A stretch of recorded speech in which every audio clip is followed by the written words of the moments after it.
Ladies and gentlemen, welcome to the Telenet conference call. Let me introduce you Mr. John Porter, CEO, Mr. Erik van Eden, CFO, and Mr. Rob Goyens, Treasury, Investor Relations, and Structural Finance. Sir, please go ahead. Good afternoon, everyone. My name is Rob Goyens, Head of Treasury and Investor Relations at Telenet. I would like to welcome all of you to our Q4 2019 earnings webcast and conference call. I trust you've all been able to have a look at this morning's earnings release. The release and the presentation for this call can be found in the results section of our investor website.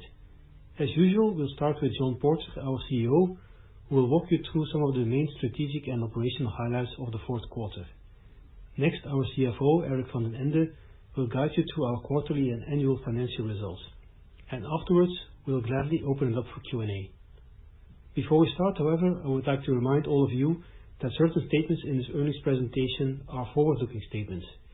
These may include statements regarding the intent, belief, or current expectations associated with the evolution of a number of variables that may influence the future growth of our business.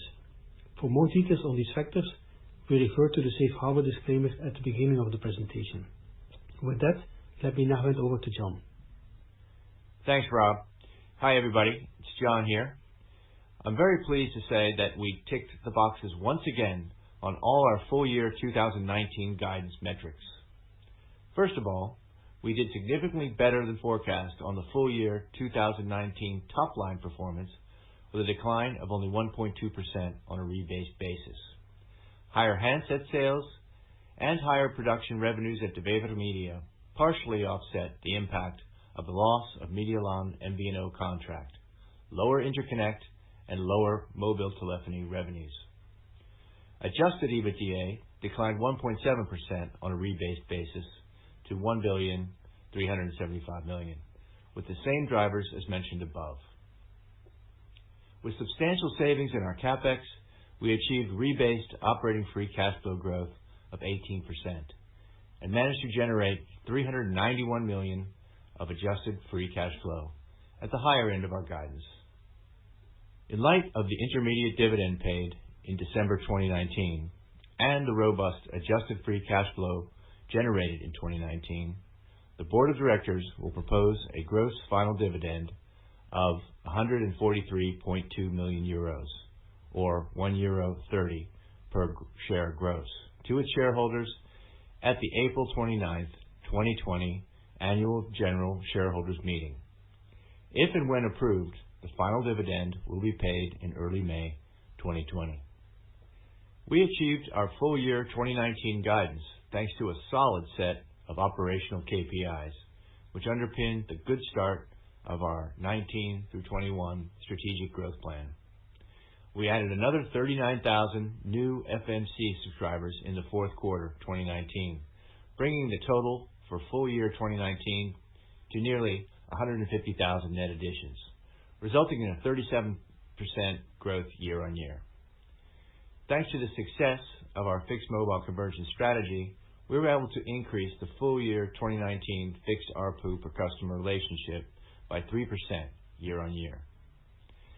As more and more customers opt for bundled service offerings, the mobile attachment rate increased 7 percentage points year on year to 59% in our 3P universe. This also explains our continued growth in mobile postpaid, adding 39,000 subscribers in the fourth quarter and almost 170,000 for the full year 2019. In the B2B segment, we further signed multiple new large accounts, and I am also particularly pleased with the solid uptake of the brand new Click FMC offer, driving growth in the SOHO segment. By launching 1 gigabit speeds on our HFC network back in September 2019, we reconfirmed our leadership in speed and infrastructure. Fixed traffic more than tripled amongst our gigabit subscribers compared to non-giga subs, underpinning the need for speed.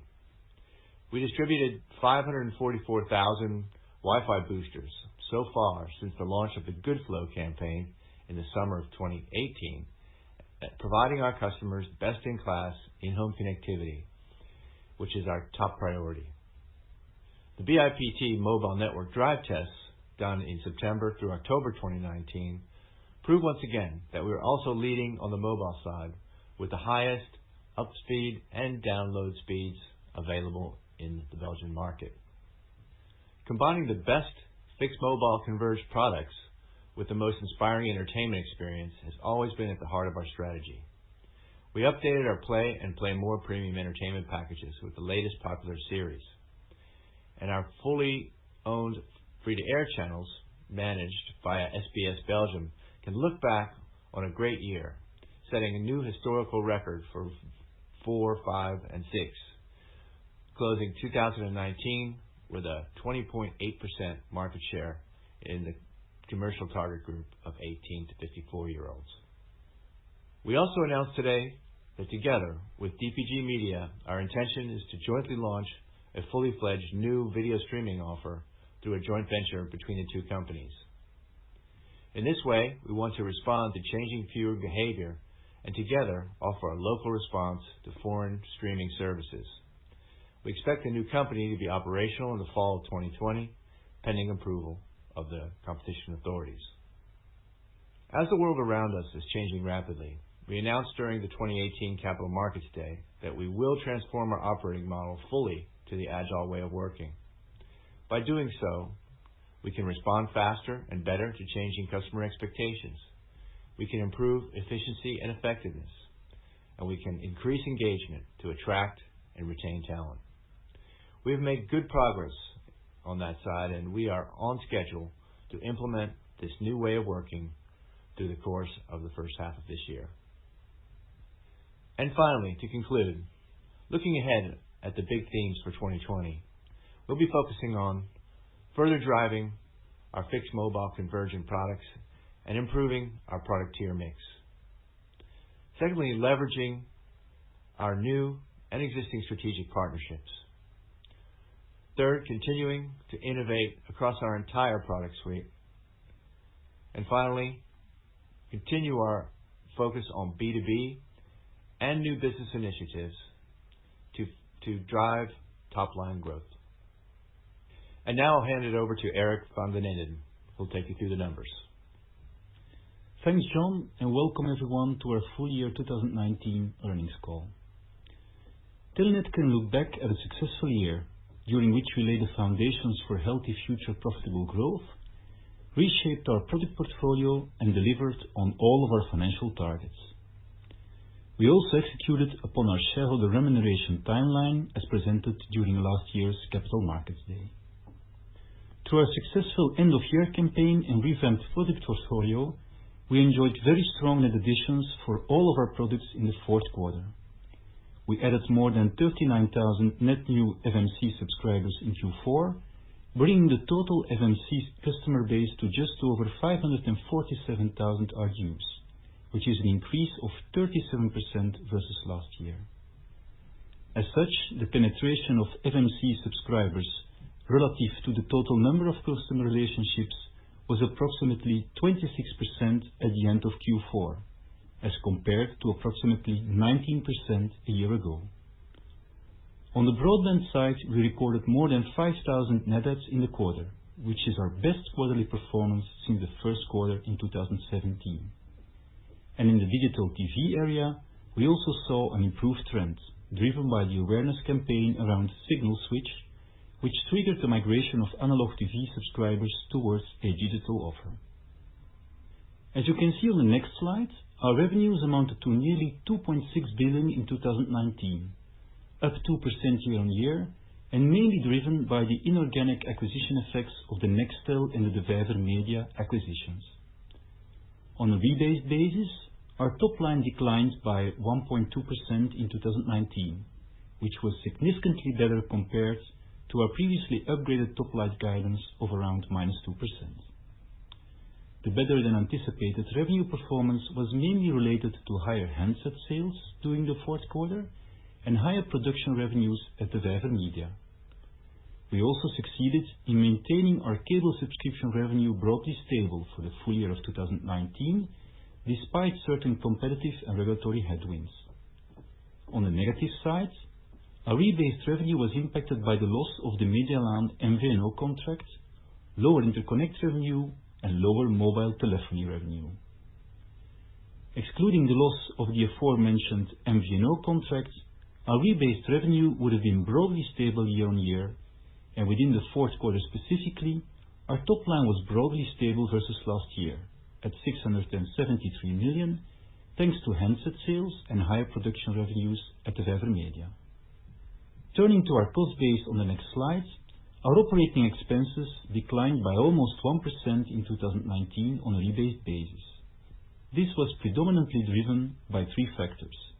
Firstly, a 14% decline in our other indirect expenses, reflecting our continued focus on operating leverage and tight cost control. Secondly, a 4% reduction in our staff-related expenses, which reflected the impacts of the Unity joint venture and a lower average headcount as compared to the same period of last year, which was partially offset by higher network operating and higher outsourced labor costs. And finally, our direct costs were up 1% year-on-year, with a noticeable increase in Q4 due to the higher costs related to handset purchases and also higher programming costs at the Vijver Media. Let's now have a look at our adjusted EBITDA. On a reported basis, our adjusted EBITDA in 2019 increased 4% year-on-year to almost 1.4 billion, including the Nextel and the Vijver Media acquisitions and the application of the new IFRS 16 lease accounting standards as of the beginning of the year. The latter had a favorable impact of nearly 42 million on our adjusted EBITDA in 2019. On a rebased basis, which means excluding the aforementioned inorganic effects and the impact of IFRS 16, our adjusted EBITDA contracted by 1.7% compared to last year, reflecting the loss of the Medialaan MVNO contract and certain regulatory headwinds. And as John already mentioned, this was also in line with our full year 2019 guidance. As expected, the decline in our rebased adjusted EBITDA was more outspoken in Q4, on the back of seasonally higher programming costs at the Vijver Media and a tougher comparison base relative to a strong Q4 last year. Moving on to capital expenditure, we succeeded in substantially reducing our investment intensity as compared to last year. Our accrued capital expenditures reached 587 million in 2019 and reflected the recognition of the UK Premier League broadcasting rights, which we successfully renewed for another 3 seasons in the first quarter. Excluding this impact, and also excluding the recognition of the 2G mobile spectrum license extension in 2018, our accrued capital expenditures decreased by 15% year-over-year, equivalent to around 21% of revenue in the period. And as you can see in the right-hand pie chart, around 57% of our accrued capital expenditures in 2019 were scalable and subscriber growth related. We will continue to closely monitor our capital expenditures in order to make sure that they drive incremental returns. Let's now zoom into operating free cash flow, a key metric to measure operational performance. We define OFCF as adjusted EBITDA minus accrued capital expenditures and exclude the recognition of football broadcasting rights and mobile spectrum licenses. The substantial decline in our accrued capital expenditures drove a 23% year-on-year increase in our operating free cash flow to 821 million. On a rebased basis and excluding the IFRS 16 impact, we achieved an 18% increase in our operating free cash flow, which was at the upper end of our outlook. Our adjusted free cash flow reached 391 million in 2019, including a robust 121 million in the fourth quarter. Hence, we deliver on our full year outlook of 380 up to 400 million euros. At face value, our full year adjusted free cash flow decreased 7% relative to 2018. However, our 2018 adjusted free cash flow included a 94.2 million higher contribution from our vendor financing program. Excluding this impact, our underlying adjusted free cash flow was actually up 19% year-on-year, driven by solid growth in our operating free cash flow, including a positive working capital trend in the fourth quarter. Moving on to the next slide, we continue to enjoy a solid and healthy financial profile, characterized by strong liquidity and a well-spread debt maturity profile. At the end of the year, we had full access to 505 million of undrawn commitments under our revolving credit facilities, which can be used for general corporate purposes and is a further add-on to our liquidity profile. On top of that, Our cash balance reached over 101 million euros at the end of December, providing for a very robust liquidity profile. Let's now spend a few moments on the successful refinancing of our dollar and euro-denominated term loans, which we completed at the end of January of this year. We were able to reduce the margin on both loans by 25 basis points on a recurring basis, while at the same time extending the tenor up to April 2028 and April 2029 on the dollar and euro loans respectively. Our weighted average cost of debt improves from 3.6% at the end of Q3 to 3.2% currently. As you can see on slide 21, we face no debt amortizations prior to March 2028, which translates into a long-term weighted average maturity of 8.5 years. These leverage-neutral transactions will favorably impact our adjusted free cash flow in 2020. Turning to the next slide, we reached a net total leverage ratio of 4.0 times at the end of the year, exactly at the midpoint of our targeted net total leverage framework. The modest year-on-year decrease in our net total leverage was mainly driven by robust cash flow generation throughout the year and was achieved despite an attractive shareholder remuneration payout of 164 million in 2019. And before opening up for Q&A, I would like to come back on our medium-term and 2020 financial outlook, and I will also update you on this morning's shareholder remuneration announcement. As you will remember, we presented our ambition to deliver sustainable profitable growth over the next 3 years at our Capital Markets Day in December 2018. Over the 2018 to 2021 period, we target a rebased operating free cash flow CAGR of 6.5% to 8%. This excludes the recognition of football broadcasting rights and mobile spectrum licenses, and it also excludes the impact of IFRS 16 on our accrued capital expenditures. Having delivered 18% OFCF growth in 2019, we are well on track to deliver on this target. Let's now zoom in on our full year 2020 outlook, as communicated this morning. For 2020, we expect an improved run rate in both our rebased revenue and our adjusted EBITDA performance, despite certain regulatory impacts and the continued impact from the loss of the Medialaan MVNO contract in Q1.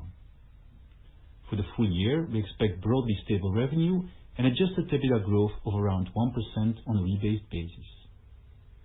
As we substantially reduced our capital intensity in 2019 versus 2018, our operating free cash flow growth will be lower in 2020 versus last year, targeting around 2% growth on a rebased basis.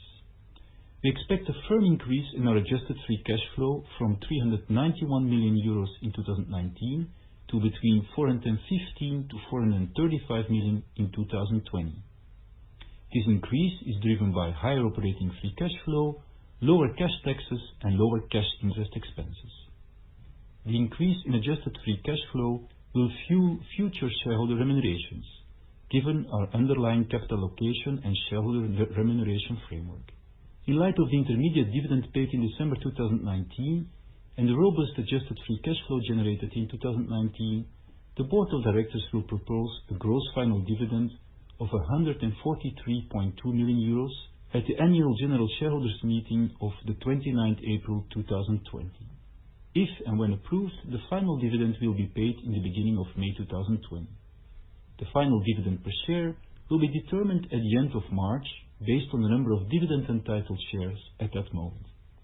As an add-on to our total dividend paid over the full year 2019, the Board of Directors has also authorized a new share buyback program of up to 1.1 million shares for a maximum amount of 55 million euros, effective as of the end of February 2020. With that, we continue to deliver against our anticipated shareholder remuneration timeline, combining attractive shareholder payouts with robust underlying adjusted free cash flow generation.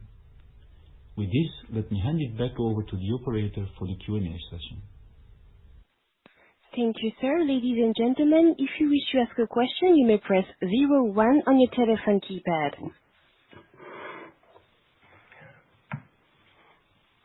We have one first question from Mr. Roshan Ranjit from Deutsche Bank. Sir, go ahead. Hi, great. Afternoon. Three questions from me, please. We saw a strong performance from Diverse Media this quarter. Is it possible to get a sense of how we should think about that performance through 2020? Appreciate it as a lumpy type of business segment, but I assume this is a kind of big support for your stable revenue guidance. And tied to that, in supporting that revenue progression, what impact is Virgin Media having on your CapEx for this year? Because going back to the CMD, I would have thought that the CapEx decline fiscal year 20 versus fiscal year 19 would maybe be a bit bigger than what your guidance is kind of implying.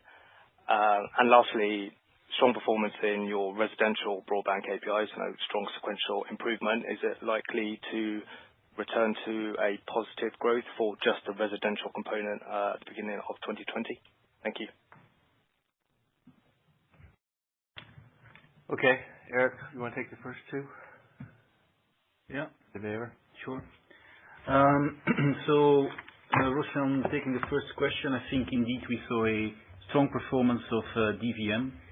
We had already said last quarter that it is a very seasonal business, so always, the momentum, both in terms of top line, but also in terms of profitability, is always on Q4. So we were very happy with the performance of DVM, not only in financials, but also when we look at what they do from a commercial perspective. They have been growing now market share in the relevant target group for 3 years in a row, so very strong. I think for 2020, the plan is very much to build on that momentum and kind of further develop the business. In terms of CapEx, of course, DVM is a very different business than ours, media versus telecom. So their CapEx spend, because they capitalize the copyrights that they buy, is of course structurally a bit higher.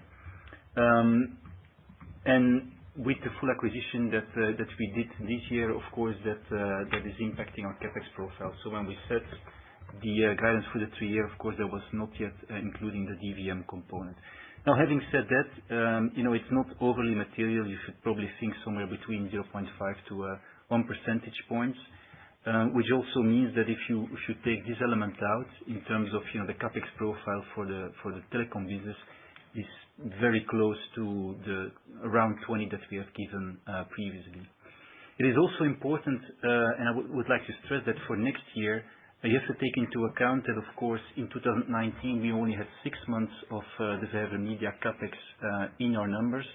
Next year that will be a full year contribution. So whereas the absolute CapEx number might go up a little bit on an apples to apples basis. So if you compare 2019 with a full contribution from DVM and you set it off against the plan and the outlook for 2020, it is a flattish profile. So we're definitely not going to increase CapEx on a like-for-like basis next year. Yeah, just following up on that, we are quite happy with the synergies and the performance of Virgin Media. Since we've been involved, every year the market share of overall television and even more so of commercial television has gone up, and the power ratio has improved. So the revenue profile of both the production segment and the networks has been moving in the right direction. But as Eric said, not overly material to the overall result. In terms of the performance of broadband, obviously, we'd like to see that continue. I think the important thing to point out is that we no longer have the headwinds that we had through the SFR acquisition as we were migrating the customer base onto Telenet's network. So it's a much more sort of sustainable profile. Although we did have a very successful campaign in Q4, but we also had net adds in broadband in Q2 last year. So we're cautiously optimistic that in both SOHO and in the residential business that we can maintain a positive profile in broadband. Similarly, in digital TV, we had the headwinds there associated with SFR, and now we really have tailwinds, which is more associated with the analog switch off, which will take place over the next 12 plus months, and we're getting a much higher migration of that analog customer base into digital TV than we had originally anticipated. So that's a very gratifying result as well. But without giving any sort of forward-looking statements on actual RGU performance, I'd like to say that we're pleased with Q4 KPIs, and we'll try to build on that this year. Okay, great. That's very helpful. Thank you. Thank you, sir. We have another question from Mr. Emmanuel Carlier from Kempen. Sir, please go ahead. Questions. The first one is on your guidance for 2020. So that looks to be quite conservative, taking into account the 1% EBITDA growth, then 20 million lower cash interest, and 30 million lower cash taxes. I'm just wondering if there are any other important free cash flow drivers in 2020 that I'm missing. Then secondly, is on infrastructure. So we have seen quite some other telco operators monetizing infrastructure. Is that something you consider to do, either on the mobile tower side or maybe on the cable infra side? And then thirdly is on the shareholder remuneration. So if I take the dividend and the buyback into account, your net debt to EBITDA would drop below 4 times. I think at the CMD you mentioned that the target range is 3.5 to 4.5, but rather around the 4 times. So that would mean that you have additional capacity to do more share buyback in 2020. So if you could just update us on your view on leverage and the potential impact on further SBB. Thank you. I'll take the second one first and then let Eric answer free cash flow and shareholder remuneration questions. As you can see by our announcement today,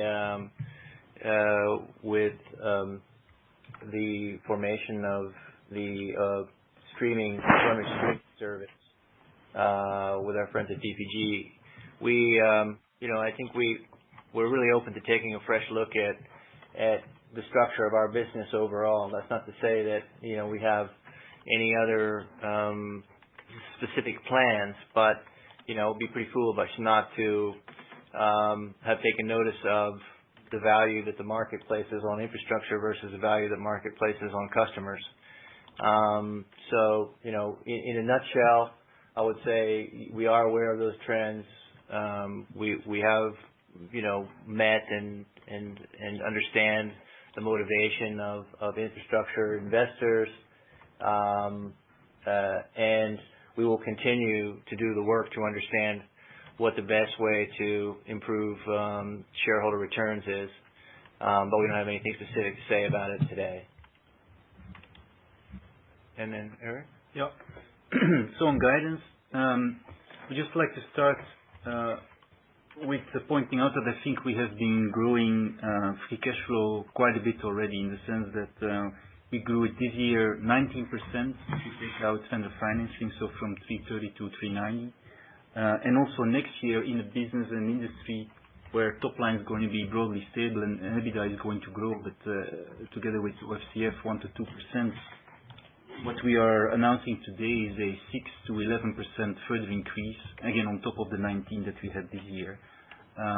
So we do tend to believe that Telenet has been yielding a lot of free cash, and we're very keen to continue on that journey also next year. Of course, it is a range between 415 and 435, and of course, we will work hard to make sure that we live up to that promise. In terms of the drivers, Emmanuel, indeed, we start with the OFCF, which is expected to grow at 2%. You've pointed out the interest and in the tax evolutions. There is indeed one thing I would like to say about working capital, because working capital this year has been exceptionally strong. You will probably have seen that we improved working capital year on year by 30 million. And that 30 million basically splits into 2 pieces. There is, we have worked hard on working capital this year, in the sense that we have had a strong focus on really reducing or improving what we call core working capital, which is really the operational heart of the business. Specifically, we've worked very hard to reduce inventories. We've also continued to expand payment terms, so that is definitely something that drove the working capital into 2019. Of course, there is a certain level that you need in terms of inventories, and even if you stay at that certain level, that does not create additional working capital anymore. So the peak improvement we had in 19 is going to stabilize a little bit over 2020. That is one element of this 30 million. Another one is really a one-off, where this year we had, because of the technical alignment of our billing systems, we had a positive one-off in working capital due to the bill cycle alignment that we did across our product suite. And that is really a one-off that we had this year. That is not going to be the case anymore next year. So, the very favorable evolution of 30 million is not something that we expect to see in 2020. And what is the amount of the last effect? 30. The ABC line? No, I mean, we don't break that out, but a bit sizable. Oh, I thought you said. Yeah, the overall is 30, but bill cycle line is 5. Okay. And then shareholder remuneration? Shareholder remuneration, I think what we did today is two things. First of all, as part of our new strategic plan, we had clearly articulated the desire to start paying recurring dividends, which we started last year in December with our first intermediate one. It was, of course, a smaller part. So we have now, the board proposes the final dividend, which, if you bring it together, will be more or less 1.87 euros a share, which brings us to a 4.5% dividend yield. So that is one element that we are doing. If all goes well, we will also reconsider, or the board will reconsider a final dividend at the end of the year, and really what we started at the end of last year, initiating a recurrent dividend streams, we aim to continue that for the future. At the same time, we always said, listen, we will test this shareholder remuneration framework against the leverage, which of course was very favorable. We were already at 4.1 times in Q3. We were at 4.0 times, so that test was well passed. But second, we also said that the remainder of the free cash flow, we would really take decisions as we go, in the sense that we can decide to increase the dividend, to opt for share buyback, or to deliver if we think that is necessary. And today we are just taking a first step. The board has looked at that. The board has approved a share buyback of 1.1 million shares up to 55 million euros. We are now going to execute upon that program, and then from time to time, the board will reassess the situation and take further decisions as it sees fit. But so far you don't really see a reason to change the midpoint, the 4 times net debt EBITDA. It's more because if you would do, 150 or 200 million in buyback, you would temporarily be above that range. Is that the way how I should read it, that you prefer to do it rather step by step? Yeah, so Emmanuel, Rob here. So I think first of all, there is of course some seasonality in the free cash flow throughout the year. So typically H1 tends to have a bit of an upward effect on our leverage profile, given where the moment where we pay the annual taxes, but also when now that we start to pay the final dividend, and then actually the leverage starts to come down again in the second half of the year. So there is some seasonality in the framework. I think overall, when we set the leverage framework at the Capital Markets Day, obviously that was a long debated decision, and I think the midpoint of the around 4 times actually meets very nicely also some of the financial criteria that we have, like the very robust free cash flow that we generate. So we have no plans, excluding any potential M&A, to increase leverage beyond the current levels, but also no plans to actually delever from the current levels, because when you look at our cash flow and especially the debt profile, as Eric already mentioned in the presentation, that has been further extended through some recent refinancing transactions. So we have no debt amortizations prior to March 2028, with a weighted average maturity of 8.5 years. And the financing levels have actually been coming down, so that also adds to the free cash flow profile as well. And so finally, the board will of course continuously assess where the leverage trends, and we'll see based on that framework. I think it's also important to underline that, so we have now communicated the final dividend, which is going to be the complement of the intermediate dividend that was paid in December. So that is the starting point of a total dividend versus 2019, if you will. And then there will be intermediate dividend to be paid in December of this year, and that, of course, will already be based on the 2020 free cash flow. And as you can see from the guidance, that free cash flow number will be up severely versus 2019. And so it's also then logical to assume that that interim dividend will also increase, and also aided, of course, by the underlying share buyback. Yeah. Absolutely. So we are absolutely not religious about the 4.0 times. We always said it has to be around that number. Can be a little bit higher, can be a little bit lower. I think the only thing we would not do is really lever up to kind of boost the shareholder returns with share buybacks, but it's around the 4.0 times, not one exact number. No, very clear. Thank you. Thank you, sir. Next question is from Mr. Nicolas Cote-Colisson from HSBC. Sir, please go ahead. Oh, thank you. Hi. Two questions on networks, please. The first one is on the mobile network sharing deal between Proximus and Orange Belgium. I was wondering, what is it that you want from the competition authority, and are you able or are you willing to join the venture at a later stage? And if not, how do you deal with the cost disadvantage it may create eventually? And secondly, on the cable side, what is the take-up rate for your giga-speed option?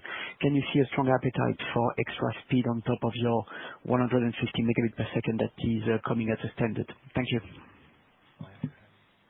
Yeah, on the first question, this is Anne Calliwaert speaking, the joint venture Proximus Orange. The complaint we have done to the Belgian Competition Authority was based on the fact that the scope of this joint venture, covering all technologies and the whole of the Belgian territory, is very, very large. And this by two operators who on mobile have the number one and the number two market position in Belgium. As you have seen, the Belgian Competition Authority have asked to suspend the joint venture until 16th of March. And during that time, they will be requesting information from both Orange and Proximus in terms of details of how they will, of what the possibilities are to look at a number of concerns. We also filed a complaint that will take longer. What we asked for now is interim measures, certainly in advance of the spectrum auction of next year. But there will be, of course, the complaint is a complaint à fond, so it will take longer for the Belgian competition authorities to look at that in detail. But our concerns are mainly the scope, all technologies, and the wide geographic area that it composes. And we would hope and expect that the competition authority puts some limits to that. And on the competitive intensity of the JV versus Telenet, I mean, the Telenet is not going to shirk from the opportunity to invest in 5G. In fact, we're deploying a test next week on latency in our virtual reality free roam centers. We'll also clearly be participating in the 50 megahertz of spectrum that the government's going to make available later in the year. So, from the standpoint of go to the market, as a standalone company, I think we're pretty nimble, and we'll get out there and try to get our share of the opportunity. What the real opportunity for the JV is of course, to lower the capital intensity. There is no specific advantage in terms of coverage or technology or anything else that that we expect the JV to bring to the market. But we're not opposed to ways to reduce capital intensity in a smaller, arguably subscale market for three mobile operators. It's just that we think that it needs to be done on a fair and reasonable basis, and so that's what we're asking the regulator to have a look at. But we will be right there toe to toe with whether it's one, two providers when the time comes. And in terms of our ability to participate, from a technology standpoint today, Our understanding is, and I think it's accurate, is that the complexity of spectrum sharing amongst 3 operators is prohibitive, and that's not to say that won't change one day. And I believe that both Orange and Proximus have demonstrated through their willingness to work together that they are amenable to an open architecture for a 5G rollout. And I don't think they're specifically precluding Telenet. It's just that it's there are certain technological barriers to entry. Mm-hmm. And then I think, Nicola, you also had a question on the Giga Speed Boost option. Of course, it's still a bit early days since we launched the Gigabit Speed Boost option, but definitely the trend that we are seeing underlying is favorable. You can also deduct that when you look at the ARPU profile and the fixed ARPU per customer ratio that we report, which showed a healthy 2% uptake year-over-year in the fourth quarter. What we can say for sure is that the traffic volume that these customers generate is moving up quite significantly, so tripling at this point. So we definitely see that this underpins the need for very high speed, reliable broadband connectivity. And of course, given where we are in terms of network with our HFC network, that puts us in a good overall competitive land spot. So we are very happy with the progress. Okay, thank you.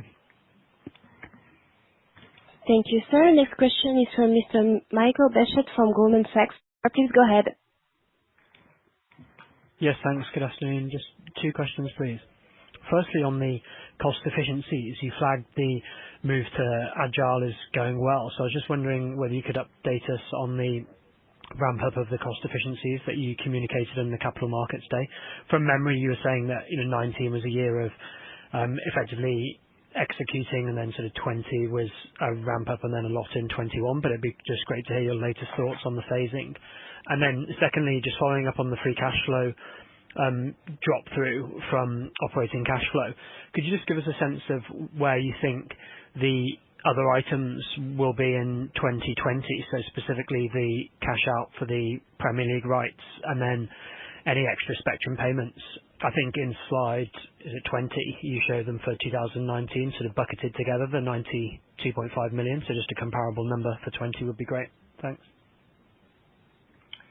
Okay, on the first one, we have been having a negative CAGR in our overall end-to-end labor costs of around 5% year on year for the last 2 or 3 years. Our goal is certainly to maintain that trajectory, if not improve on it. I would say that from the pilots that we've had in place for the last 6 months, or more than 6 months, and from we're in this sort of migration of our residential organization to the full-scale Agile model. We're quite confident that we will see that as a base case for what we're attempting to do with the Scale Agile transformation. More importantly, I think our other objectives of speed to market, of customer centricity, the segment of one customer data, all the things that we're trying to do, as well as employee engagement, and as all working out to, if not ahead of plan. We'll be fully transformed by April, so we'll of course have more specific data for you there, but it's really about just continuing to maintain the trajectory and deliver a much more nimble, versatile organization when it comes to rolling out new products and innovation. And so far, I would say we're right on track. Free cash flow? I think, Michael, Rob here. So your question with regards to the other free cash flow drivers. So obviously the question on spectrum is a relevant one because The current reading is actually that the big spectrum auction is going to be delayed until Q1 of next year. Obviously, there is currently a process ongoing for temporary test licenses in Belgium for commercial usage, but on a trial basis. So that will have a limited impact, if any, on this particular cash flow profile. Remember that, notwithstanding, we tend to pay for spectrum costs annually. So even in 2021, if we renew spectrum, there's not going to be a major bump in the free cash flow profile because of the annual installments that we have typically been opting for. For football rights, obviously under IFRS, those rights are typically capitalized upfront for the period of the entire contract. But of course, we only pay them on an annual basis, and so from a free cash flow perspective, there is no change in timing variances. So around 60% of the contract is typically paid prior to the start of the season, and then the remainder is paid after the winter break. That should be fairly similar to where we had the phasing in 2019. And maybe just as a reminder, so the big upside in terms of free cash flow that we see versus 2019, to Eric's point, is coming from the operating free cash flow growth, of course aided by the lower cash taxes and interest savings, and of course then partly offset by the working capital movements that Eric already explained, which are probably more important drivers than what we see elsewhere on either broadcasting rights or spectrum. Great, thanks very much. Okay. Thank you, sir. Next question is from Madame Laura Cristini from Morgan Stanley. Madame, please. Thank you very much. I have 3 questions, please. Firstly, on cable regulation, it looks like we should expect more delays here. Could you update us on the next milestones, please? Secondly, on Wallonia and on VOO specifically, looks like conversations on the sale of VOO continue. If VOO were to be sold, how should we think about Wallonia from Telenet perspective? Do you see any attractive business case for Telenet to expand its services beyond the current footprint? And lastly, we saw one of your competitors including e-press services to their bundles, which does trigger VAT savings and hence ARPU uplifts. I was curious to know if you have looked at this and if there's scope for you to do something similar. Thank you very much. Cable regulation? Yeah. So thank you. On cable regulation, it's correct that there is a bit more delay. According to the work plan of the regulator, it now looks like a final decision on the new wholesale pricing would be expected during the second quarter of 2020, and the adoption then would follow that. Not clear yet when that will be, but probably also towards end Q2 is what we expect for the moment. Yeah, and on Wallonia and VOO, I think our understanding is that the Providence is in deep due diligence / finalization of the sale, the purchase agreement, and they expect to go through regulatory processing close in the summer. I think that's where their position. As far as we're concerned, we are very interested in understanding what the ambition of the partnership will be. We certainly have options to support our customer base that's already in the south of the country, 300,000 base customers, and we're in a sort of advanced beta test on the wireless fixed substitution product, TDAM. We have customers in the south on the TDAM product. So we have alternatives to be more aggressive in the south, but we also would look to be more constructive in that approach, depending on the approach of the new partners. So we're sort of taking a wait and see. No one's really seen the whites of their eyes yet, so we don't know what their really intent is. But we can assume, being private equity, that they want to make money. So we'll see how that goes. On the newsprint product. Yeah, I think we've definitely noted that. Obviously, it's something that we consider it could be an opportunity. I think the two tests we will always apply to such initiative is, first of all, whether it's relevant and whether it's bringing something for the consumer base, and secondly, also if the business case works. Very helpful. Thank you, guys. Thanks. Thank you, madam. Next question is from Mr. Steve Malcolm from Redburn. Please go ahead. Yeah, hi there, guys. I'll go for three if I can. First, I just want to come back to the Deviva, I never pronounced that correctly, numbers and financials. Maybe you can help me out a bit. I mean, it looks like you spent about 50 million to buy half that business, and the EBITDA this year was 44, so an EBITDA multiple of 2.5 times. I guess you didn't buy it on that basis. So can you help us understand sort of how much of the cost you've recategorized into CapEx? And just taking your comments, you said that the capital intensity was a bit higher than the rest of the business, so I think the revenues were 120. So should we be thinking of CapEx in the sort of 30, 40 kind of region for that business? That'd be great. Thank you very much. Now, just on the working capital, I heard the comments on inventory and stuff, but looking at your balance sheet, your inventory balance is tiny, and the press release mentions a 70 million sort of right sizing on customer billing cycles. Is that just taking longer to pay your suppliers, or is that a trade receivable kind of impact? Could you maybe just elaborate a little bit on that 70 million? And just on working capital, I mean, I think the last 2 years you've had about 100 million in each year from vendor financing and working capital. Can you just tell us, exactly what you expect in 2020 versus those hundreds the last couple of years? And I'll leave it at that. That'd be great. Thanks. Okay, Steve. So I'll try to maybe summarize a bit, and maybe you have to help us out here. So I think on to the Vijver Media part. So obviously the 15 million that you referred to only, of course, is for the second payment, if you will, because we were already a 50% shareholder. And so last year in June we decided to double down on the acquisition, and we added another 50% for 50 million roughly.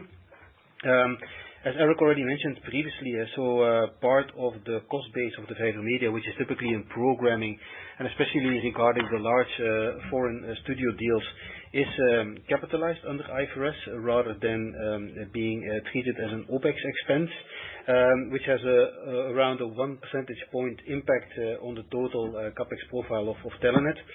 So that way you can actually back out the underlying CapEx trend of the Vijver Media. But I think important here is that if you were to exclude the Vijver Media from the group CapEx profile, we would actually be around 20%, which is what we more or less said that we would be at during the December Capital Markets Day. Then we will come back on the working capital piece lastly, but maybe to then jump over to vendor financing. So vendor financing actually was flat year over year in 2019. So the program didn't grow, which is also in line with our expectation. So we kept it stable, which means that what we upload in terms of invoices, which means that technically speaking, we defer the payment of those invoices by up to 360 days. That matches more or less with the repayment of the short-term debt that we need to pay. So in that sense, it was basically a zero-sum game in 2019. Of course, there was some seasonality. So Q1 2019 still had a favorable inflow, which got reversed in the fourth quarter. So there will be some seasonality just because of seasonality of invoices during the year. And the expectation is that for 2020, the contribution of vendor financing should be zero to the adjusted free cash flow. So there is no growth, neither a decline that has been projected in these numbers. I think it's important that you all realize that we keep this program relatively stable now going forward. And I think the level where it is now, also looking at our debt maturity profile, the size of our revolver, for instance, but also looking at the cost of the program in terms of real hard interest, is where we want it to be. So in that sense, stable outlook is probably the best assumption for now. And then, if you could maybe help us out on that other question you had, Steve. Well, Rob, okay, vendor financing, thanks. I didn't understand that. All I was trying to say is that you had broadly speaking, you had 100 million on vendor financing in 2018. It was flat this year, obviously. You had 100 million on working capital in 2019, which I think in the press release you talked about a 70 million alignment of billing cycles that had a one-off benefit to working capital. I was trying to understand what that was, because when I look at your balance sheet, the big move is obviously on trade payables. Your receivables and your inventories have fairly moved year on year. So that would be the obvious place for that number to pop up. So I was trying to understand what that was. And you also talk about working capital outflows in Q1. So just to understand, the phasing, you had 100 million from vendor financing in 2018. You had 100 million in working capital in 2019. I think of those things in the same bucket space as it's payables, essentially. So just as we go to 2020, you've got 100 million of headwind on the working capital. Just trying to understand what that looks. I understand vendor financing will be flat, but the 70 million billing cycle and the sort of 100 million headwind would be useful to understand. Thanks. I see where you're coming from, Steve. So to be clear, the 70 million is basically the delta in working capital versus the two periods, so 19 versus 18. It's not all related to the billing cycle alignment, if that were only to be true. So that contribution is actually a part of that, but it's of course a substantial part, but it is not the vast majority of that number. So generally, the way we approach working capital is I definitely try to basically monitor both the incoming side but also the outgoing side, which is of course I do our procurement processes and the payments towards suppliers. So that of course needs to be a balancing act, and so that also was of course a driver to the underlying working capital as we continue to focus on extending also of course the payment terms as well. Okay, can I just ask one more quick one, just in terms of your sort of base case for regulation? I mean, there's some language in the release about the guidance for the year. Is the base case that the current proposed rates are what you have to face in Q2, or is that what the guidance is set on? Yeah, we're comfortable that our guidance is giving us scope for the prices that we expect, and obviously we're leaning on the conservative side in terms of the impact on guidance, but we don't know exactly where it's going to come out. But we're not. The guidance is not at risk because of it. No, I mean the guidance is indeed. The guidance is indeed. What it is, ranging from -1 to +1, because of course the outcome on the tariffs is quite relevant and it is extremely difficult to say. Of course, we are not happy with the tariffs that are proposed today, and that's also not our base case. We think that the prices should go up, but again, I think we made sure that the guidance is tested and robust for the outcome of that process. Okay, great. Thanks a lot. Thank you, sir. Next question is from Mr. David Vagman from ING. Sir, please go ahead. So first question is on the competitive dynamic in the Belgian market in 2020, and this question is also related also to the cable wholesale rate. So what would be your expectation basically for this year relative to 2019? Would you then expect this to involve higher marketing costs, more promotion, maybe some further pressure on ARPU, especially in mobile? And then my second question was actually coming back on the VOO Providence situation. My understanding is that you are kind of accepting the sale to Providence. You have no intention to appeal against that, despite a process which some have said to be unfair. These are my two questions. Thank you. Okay, on the competitive dynamics, there have been a lot of guns fired in the first half of last year, going into the third quarter as well. So, there's a point at which, you've done unlimited, you've done cheap, you've done sort of spec increases to the point where nobody's paying any usage fees anymore, and a lot of those guns have already been fired. So I'm actually my feeling is, and based on the sort of month-to-month flux in the market that I'm seeing, i.e. churn is pretty stable at a reasonable level. I don't know that there are any huge swing factors that we're looking for in 2020. I mean, I think you see all the operators seem to be able to grow their business in one way or another, and we're all focusing on the areas in which we feel we have opportunity, and there are areas in which we're on the offensive, and there are areas in which we're on the defensive. But I think there are less and less swing factors, really, or levers to pull to increase the competitive intensity in the market. So it's going towards more stable rather than less stable. ARPU-wise, we're a company that is innovating and introducing new products, and we're trying to get people to opt into new things. We launched SafeSpot in the last couple of months. That's a product priced at €5. We launched Click for our Soho universe. That is driving an increase in ARPU. We have a number of things in the pipeline that should incrementalize ARPU against any potential sort of downgrade or weakness in the core business. So I'm not expecting any big movements this year. On the VU Providence front, yes, we have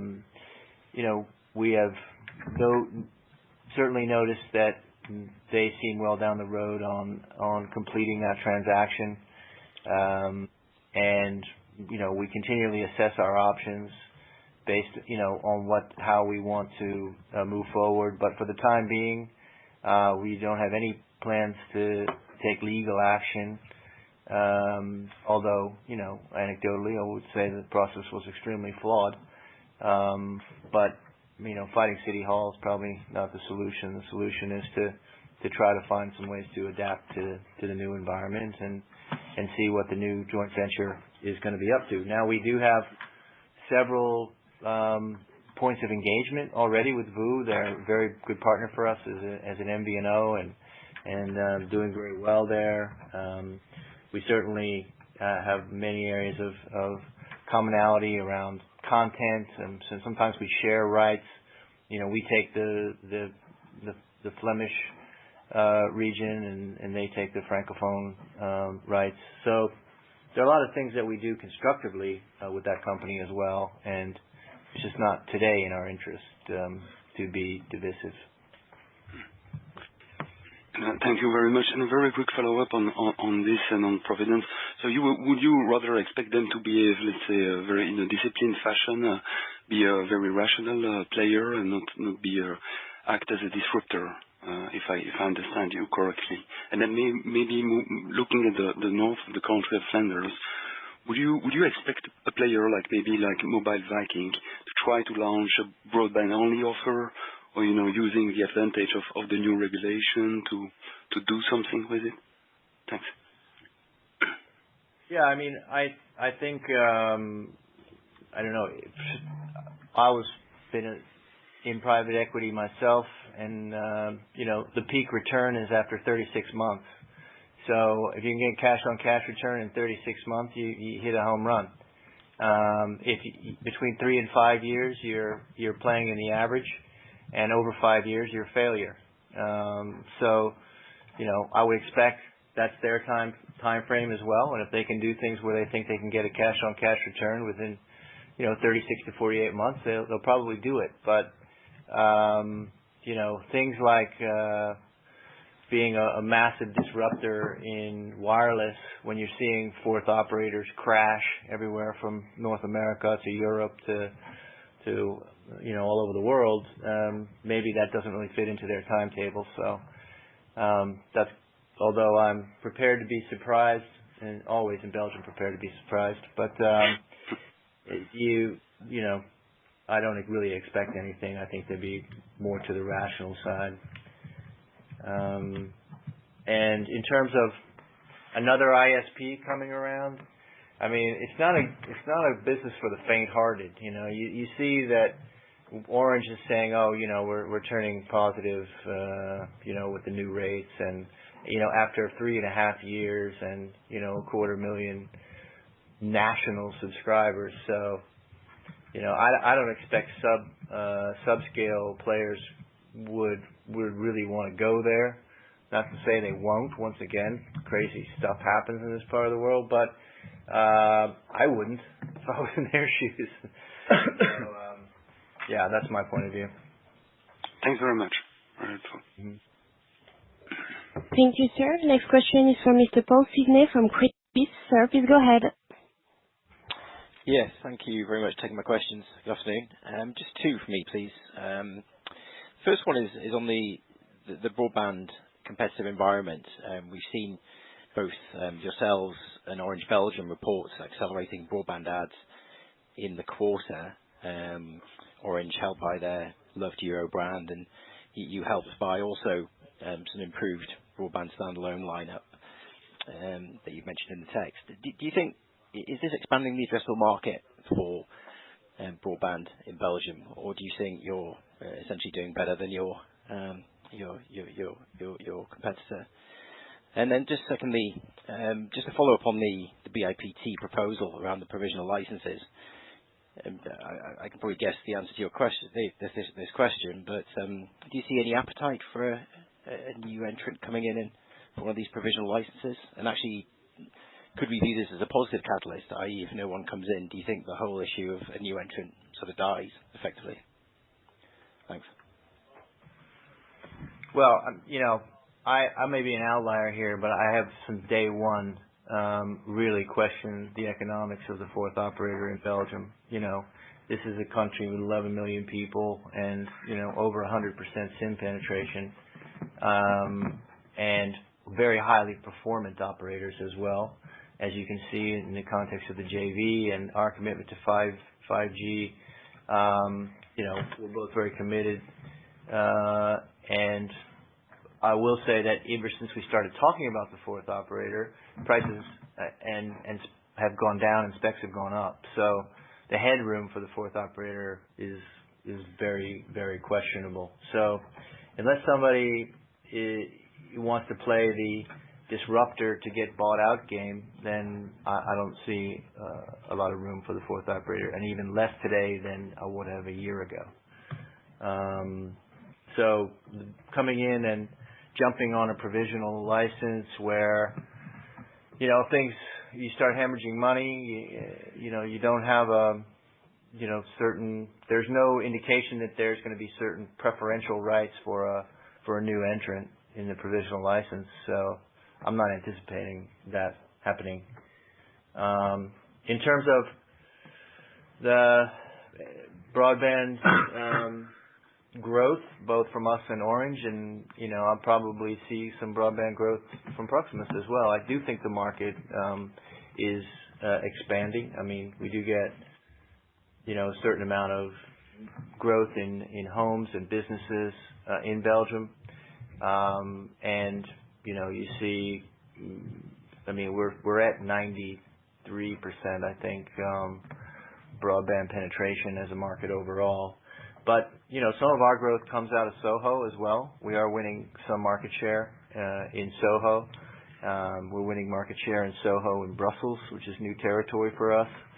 So I think the market can continue to expand, in the range of sort of 1% per year, and anything else on top of that is probably share shifting. But the share shifting is so around the margins that I think being massively disruptive to grab a point or two a share is a mug's game. So I wouldn't expect that to be part of the profile of this market. In terms of the overall, I would just add that, of course, in terms of the overall market, that remains to be seen on what Proximus also publishes. But one thing that I would like to add to that is in terms of the ARPU and the value that customers attribute to broadband, that is something that we see very positively in the sense that our ARPU has been going up 3% year-on-year, or fixed ARPU, and it is really driven, amongst others, by tier mixes. So we see a continuous and a persistent trend amongst our customer base where people really opt for higher quality, higher speeds, and higher volume broadband products, and that is obviously a very encouraging trend. And could I just have a quick follow-up on that? Should we now view SFR Belux as a tailwind now for your KPIs rather than the headwind it was providing a year ago? It's not as windy as I'd like it to be, but we've certainly set that as an objective for the organization. We have a very high priority on Brussels. That's great. Thank you very much. Thank you, sir. Next question is from Mr. Ruben De Vos from KBC Securities. Please go ahead. Yes, good afternoon. I had one on the B2B. You've highlighted that you've managed to sign multiple new large accounts. Just curious whether you could add some flavor on the commercial performance and the ambitions in the business market at this stage. Would also be great if you could provide an update on the B2B market share, how it has changed versus the 22% that was disclosed at the CMD. Also, I was curious, given the priority on driving these Wigo-like FMC offers, which are now called Click, if I'm not mistaken. Do you also have a sort of measure for these FMC subscribers versus the number of SME and SOHO customers? Similar to the residential penetration number you're giving of 26%. And then the second question is related to the analog TV signal and the switch off. So that will start in autumn, and is expected to be completed by the end of 2021.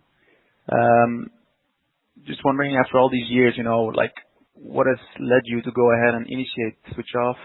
What sort of benefits do you see, and how will you cope with potentially increasing churn risk as customers migrate to digital? And then lastly, any sense of the phasing, in terms of migration for the analog switch off would be very helpful. Thank you. Well, I'll start with the second one first. The analog switch off has actually been underway for several months now, and we have tested with a couple of our regions already. So we have a very good idea of what the churn factor and the migration to DTV factor is. Which we had very, reasonably low expectations of churn, and that the actual performance has outperformed our already modest expectations. So we're quite pleased with that. I think you can see that reflected in the profile of DTV in Q4. Which is when we did those two test head-ends. We're doing it because it's an enormous amount of bandwidth. I think it's 26 channels of analog TV, which translates into hundreds of channels of digital, which essentially provides both downstream and upstream capacity for our HFC network. So it'll enable us to not so much expand our speeds, because our speeds are already pushed up to 1 gig, but our capacity. So as you see, I'm sure all the telcos are reporting similar kind of numbers that data capacity is growing at between 30 and 50% per year, depending on how you look at it. And we need that capacity. It's not about capacity this year or next year. It's about capacity in 3, 4, 5 years. But also it's freeing up more bandwidth for upstream products, particularly for our B2B business, which is a good segue to the B2B business, which we don't report segments of the B2B business, but anecdotally I can say that we have now structurally separated the SOHO business from our LE and SME business, and it's moved more closely to our residential operations. So we expect to get some good synergies there. but the Click and the Online Essentials product and the free phone business product, Soho is very set up to compete very strongly. We also have a really good regional sales force sitting behind Soho, and Soho's more and more integrated into our retail network and into our third-party retail network. So I expect to see, some decent P times Q growth in the Soho business in the very near future. In terms of the SME and the LE business, that business is run now exclusively, with Martine Tempels as our domain lead, and we are starting to kick some goals that we wouldn't have kicked otherwise without the acquisition of Nextel. So, customers want end-to-end solutions. They don't want to buy connectivity from one supplier and solutions from another supplier. And we have positioned ourselves very favorably in the government and the municipal sector, in health sector, in the call center business, and in smart cities. And so we picked out some segments of the LE market and the SME market that we feel we can be very competitive in. And we're starting to see the integrated sale become a dominant sort of profile of particularly the LE, but also the SME business. So, whether the customer comes to us because they need a soft switch, or they come to us because they need, a fiber to the premise, big fat pipe, we tend to reverse that sale and bring products to a connectivity customer and connectivity to a vertical service customer. And we're also expanding our services with particularly more mobile solutions that are a lot more dynamic, and smart IoT solutions such as smart parking solutions and video cameras and these kind of things. So we're very optimistic about that business. I think it's fair to say that I think in the SME and LE space, I think the 22% would have been a blended number between Soho and LE SME. I think in the SME and LE we're in the mid-teens. So a lot of upside there, and things are going pretty well. Let me maybe just add one technical remark, Ruben, if I may. The Click, of course, since it's on cable, it is reported as part of our cable subscription revenues. You will probably remember that what we report under B2B is all non-cable generated business, so fiber, etc., DSL, but not Click. Click is part of cable subscription revenues. Yeah. All right. Great. Thank you. Checked it quite well. Thank you, sir. Next question is from Mr. Stefan Genoux from Degroof Petercam. Sir, go ahead.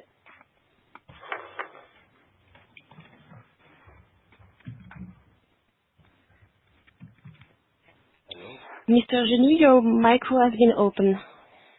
Bonjour.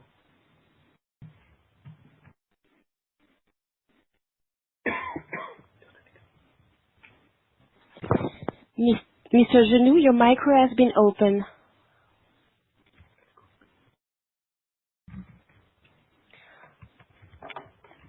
Okay, next question is from Mr. Jim Rasport from New Street Research. Please go ahead. Yes, thank you very much. Good afternoon. Had two questions, please. First one, just going back to the CapEx questions from earlier.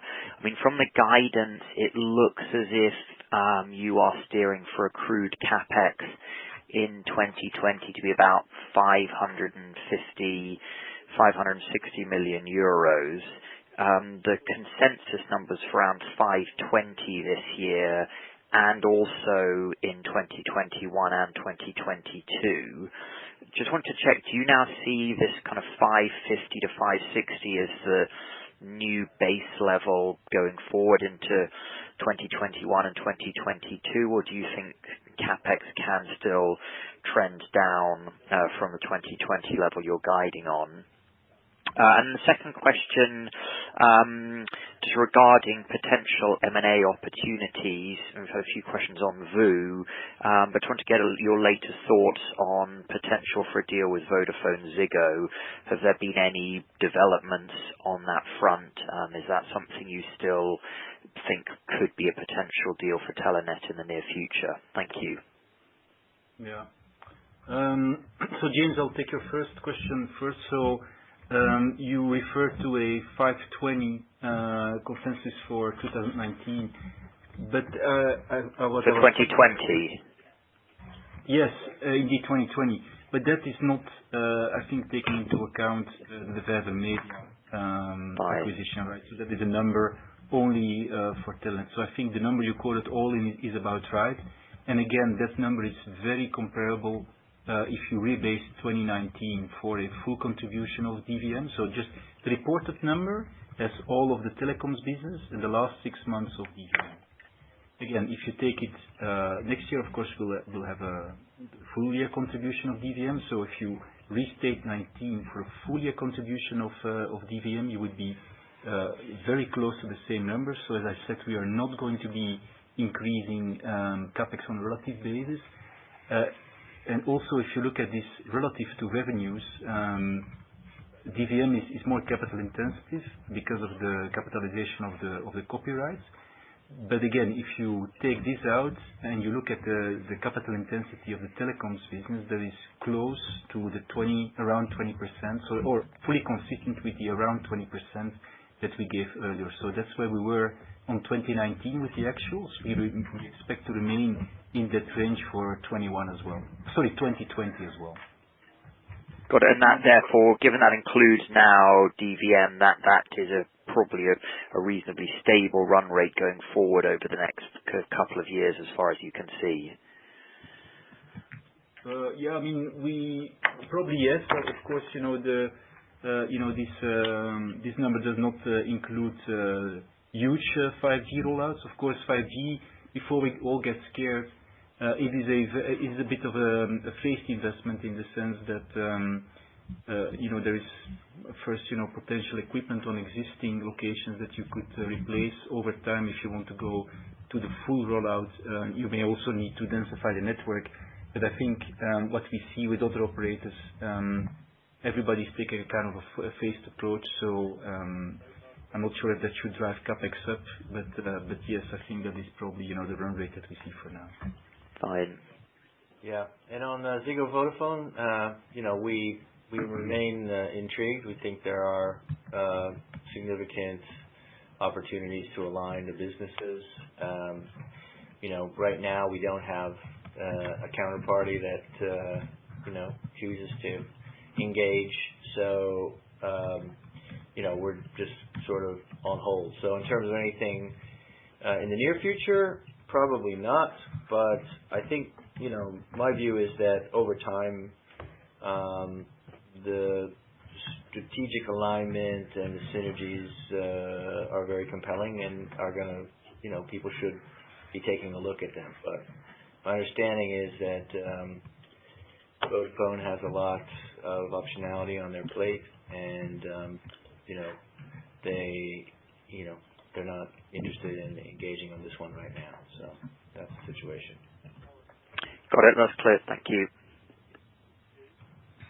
Thank you, sir. We have one last question from Mr. Tom Enkel from Barclays. Sir, please go ahead. Hi, it's Simon from Barclays. Thanks for taking the question. Just on Enhanced TV, obviously showing improving trends there.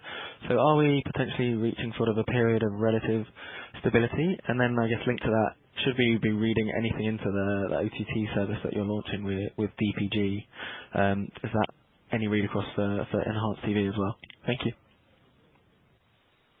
Yeah, I think like I said, we're getting some tailwinds on DTV from the analog switch off. So we're getting more conversions from analog to DTV than we had anticipated, which is a good thing. And I would say that cord cutting as a concept you don't see the same kind of trends here as you do in some other markets. There is no alternative to getting basic television than getting it through Proximus or Telenet or Orange. And local television viewing is still very strong. And so, because for those reasons, I don't think we will continue to see attrition, but I don't think we'll see it at the rate of knots that some other markets have seen it. And then the strategy with DPG, I mean, we already have over 400,000 subscribers to our Play and Play More services. We think, in light of the fact that we'll be losing certain rights that we enjoy in those services, that the opportunity now is to create a more compelling foundational Flemish and international product service with original local content and with the best of what we can still get our hands on. We think it's going to be compelling. We think it's going to be the first streaming service that people in the local market choose for, given the plethora of Anglo-Saxon products that they'll have to choose from after that. And we think it's a smart thing to do. We back ourselves to take that channel OTT and to make it available to any broadband customer who wants to watch a Flemish streaming channel.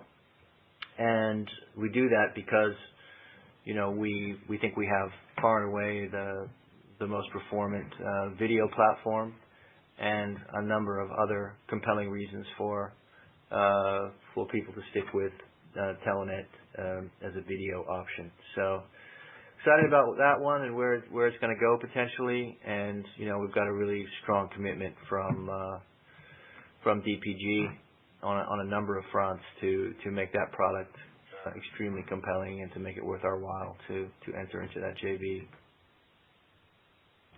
Great, thanks so much. Come to light later.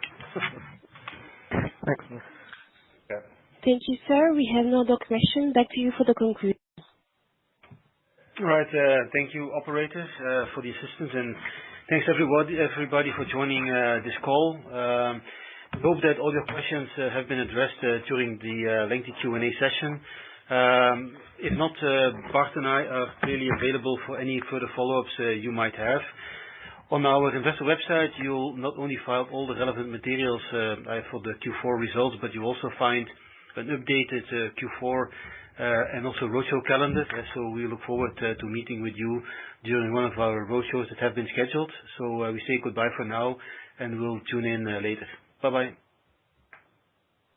Ladies and gentlemen, this concludes the conference call. Thank you all for your participation. You may now disconnect.